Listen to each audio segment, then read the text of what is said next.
Today is week 27 and 28 of the Dopamine deck, where I have a gigantic deck of cards, and every week my daughter helps me pick one out, and then I paint something happy on it. There are 52 cards in a deck, 52 weeks in a year.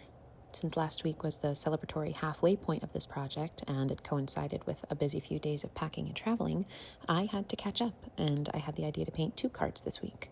Somehow, my 17-month-old read my mind and picked out the 5 of hearts, and then immediately insisted on the 5 of spades. So apparently, this week's lucky cards are a pair of 5s. We're spending some time in New Hampshire on Lake Winnipesaukee, which is one of our happy places. It's where my husband and I fell in love. It's where we hid out during COVID.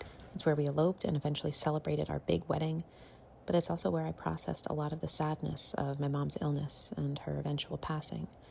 Even happy places hold heavy memories.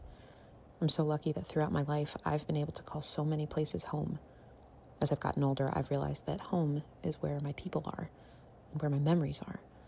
When we first visited the farm where we got married, the wonderful owners were giving us a walking tour, and in the sugar shack, where our wedding party would eventually huddle before walking out for the ceremony, there were little brass statues in the windows that other people may have looked right past, but to me, they were a sign that this place held a special magic to it.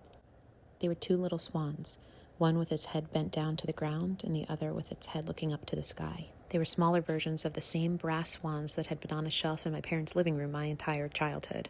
They're in the background of endless family photos of Christmas mornings and birthday parties. The couches and the people changed, but the swans stayed put. Miraculously, I found those same little brass swans at a flea market, and they now sit in my home in Virginia next to a picture of my mom in Rocky Mountain National Park, her happy place. She never got to visit us up here in New Hampshire. She would have loved the sound of the rain on the lake and the loon calls at night, the sunrises and sunsets on the water. There's a magic here that I wish I got to share with her, but now I get to share that magic with my daughter.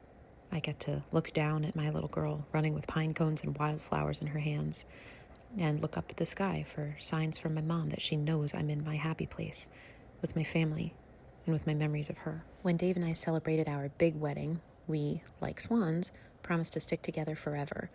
My dad and I did our father-daughter dance to All You Need Is Love. We twirled and laughed and hugged each other a bit tighter when we realized for the zillionth time that my mom should have been there, singing along.